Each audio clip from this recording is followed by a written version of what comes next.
under the sun. One more time. Yes, better is he than both.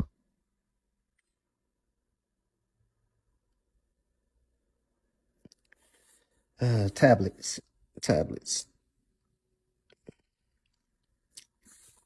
All right.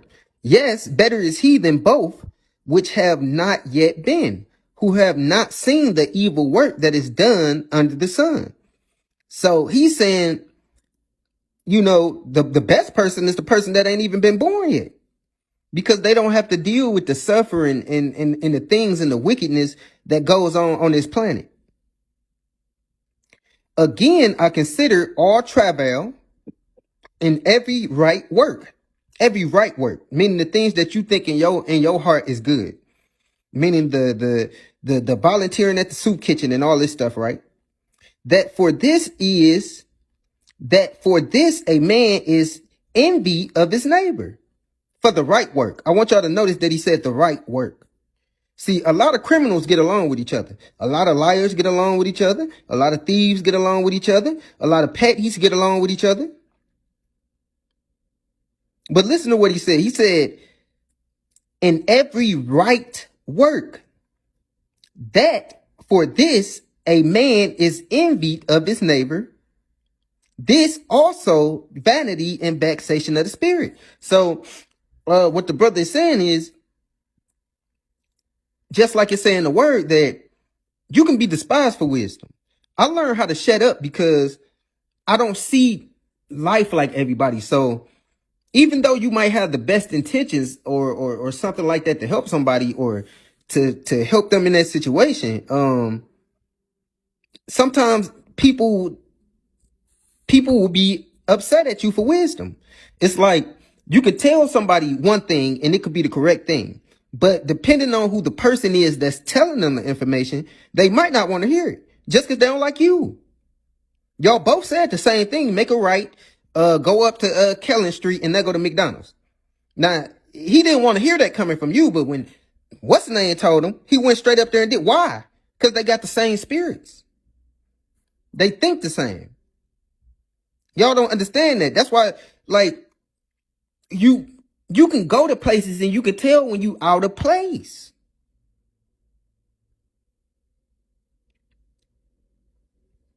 So again, I consider all travail in every right work.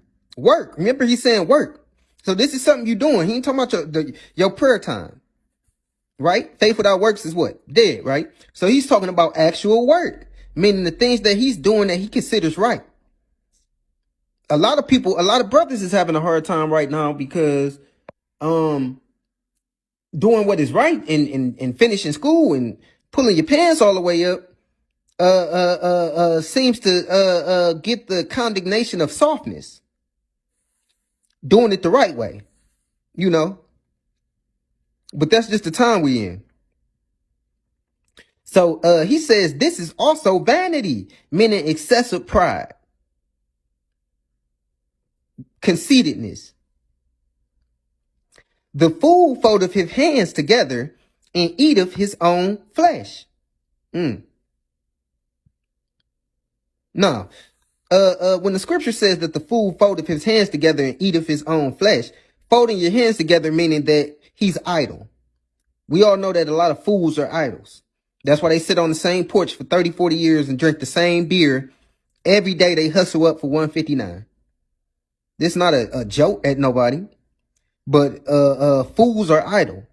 So the fool foldeth his hands together and eateth his own flesh. Now, when it says eateth his own flesh, this could mean his time, because fools waste a lot of time. So they just wasting time until it's time for the grave. But also it says in eateth his own flesh, this could mean children. And when the word says eateth, it doesn't necessarily have to be a physical thing. Like you ain't like cutting off your kids' knuckles and frying them and adding hot sauce or nothing like that. You eat of your own flesh because you are a burden upon them. Come on now. Your family members and stuff. How many of y'all know people in your family or people that you close to that just don't want nothing? But they definitely want a handout because they're gonna keep coming. They definitely want to wear you out. They definitely want to live with you every 3.5 months. Let's continue. Better is a handful with quietness than both the hands full with travail and vexation of spirit, meaning anger of spirit. And this is one thing that I'm learning through experience. So better is a handful, meaning a little bit, with quietness and peace. Meaning if you could work at a job where you making $12 an hour, but every day is a great day, and you know you got great coworkers, and y'all kind of are bonding, right? That's excellent, right? You would rather do that than get paid $100 an hour, and be around hundreds of people, but you never happy and you always angry. Somebody always trying your spirit, right? Let's continue. Then